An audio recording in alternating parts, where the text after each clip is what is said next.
So the update's still going, but guys, I was just sitting here waiting for the update, and there was like a big banging noise, like boom.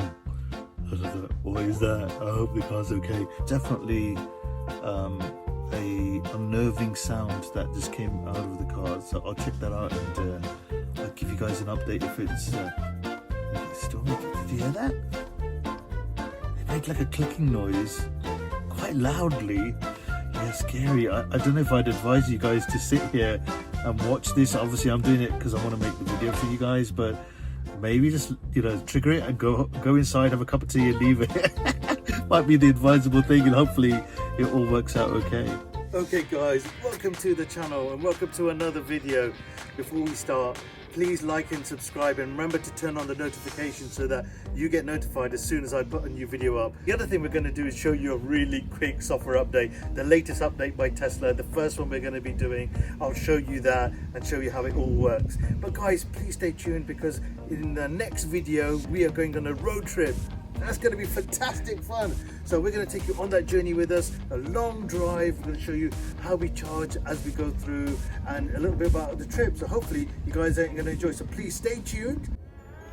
So guys, I woke up this morning and I got a notification on the phone, which I'm going to display on the screen now that there's a software update available. So not quite sure what this is, so I will investigate what the changes are, but it's version 2021.418. So this screen has also come up on the car. So as I've gone in to drop the kids this morning, the notification has come up.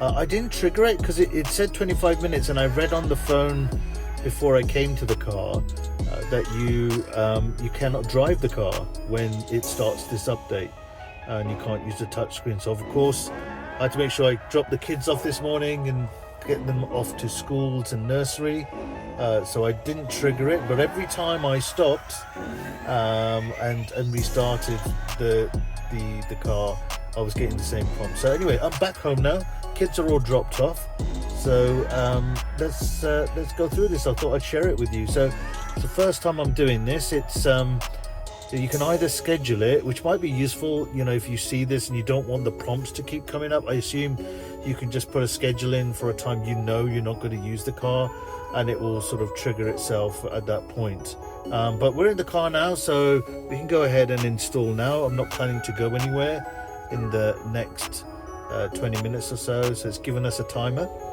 of 2 minutes. That's quite neat actually. So it's not an instant trigger. It at least gives you a minute to change your mind if you decide, actually, oh my god, I forgot, I got to do this errand and I need to go and get this from the shops or whatever it needs to be. So at least you get that nice option to think about it for those 2 minutes.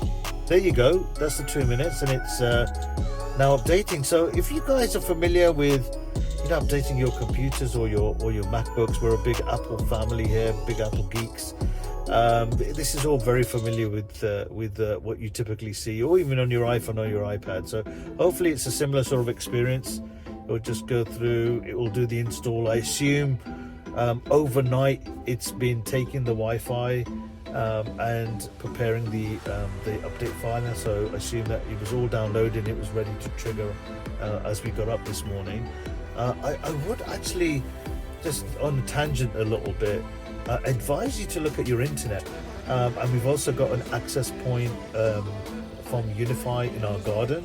But I've actually sort of notified my friends at the network company to come back and install an access point for me on the front of the house, because what I noticed is I'm only getting a few megabytes per second on a download, which, you know, it's really slow, especially when we've got super broadband at home. So they're coming hopefully today or tomorrow. They're just waiting to get the extra gear to stick an access point, an external one, on the outside of our house at the front, and I will definitely make a video of that. And that should give us full coverage in our driveway, so we should get full super broadband speed, and hopefully that really improves the way the car updates.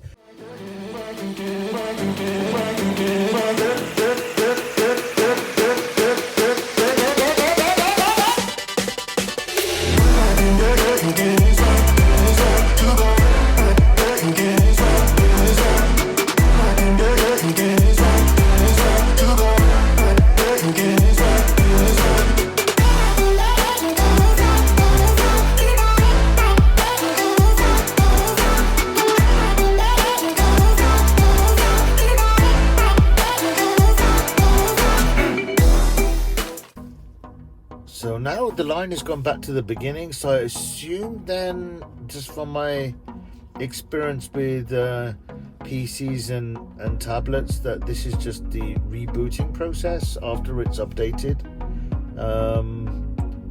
Otherwise it would be a bit annoying if it's gone all the way to the beginning again, so I don't think that is the case.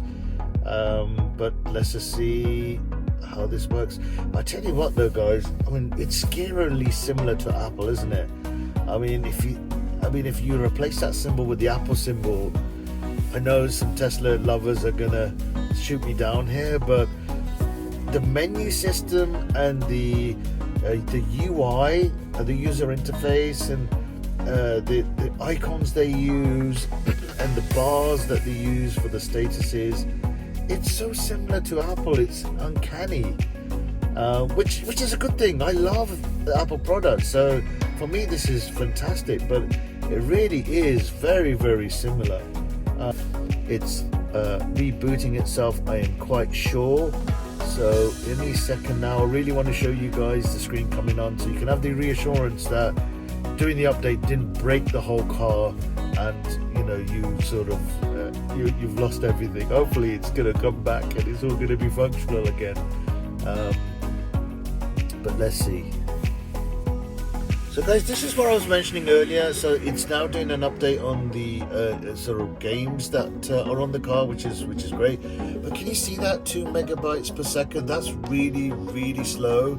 So this is why I'm trying to get this external access point fitted today or tomorrow.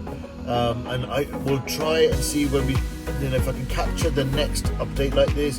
Let's see what speed that goes at and what the improvement is. So you've seen it now, it's at 2.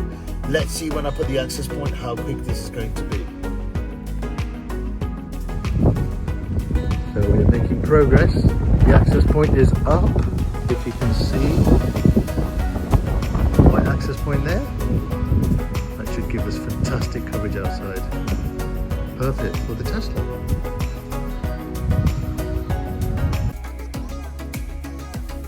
Right, last stages now. Here we go, the last end of the bar, the most excruciating. Oh, we are there. Okay, that was amazing because when it did finish, the screen came up instantly. Oh my God, guys, look at the image, it's changed. It's like a 3D image of the car. This is all new. It definitely did not look like this. Okay, so minor fixes. So miscellaneous. It says release has fixed some bugs and contains some improvements. Great. It's a bit disappointing, Tesla, that you've put in a release notes and it's got one line and that's it. Very odd, but okay.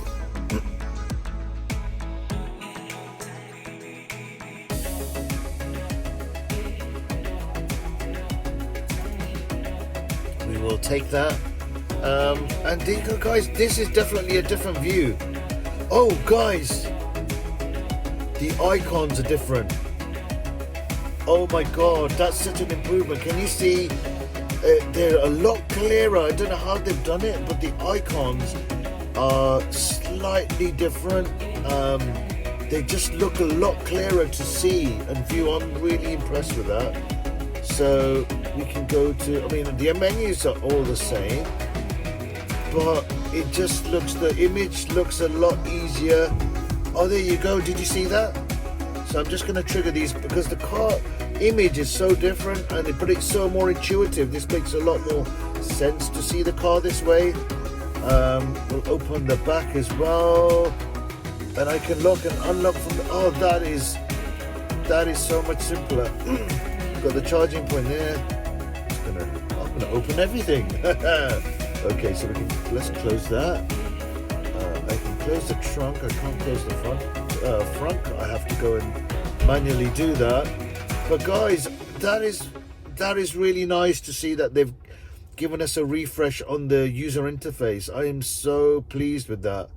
I don't know what you guys think, but hopefully you saw some images right at the beginning. And these buttons definitely seem a lot clearer, a lot cleaner design, and I think you guys will be very happy with that.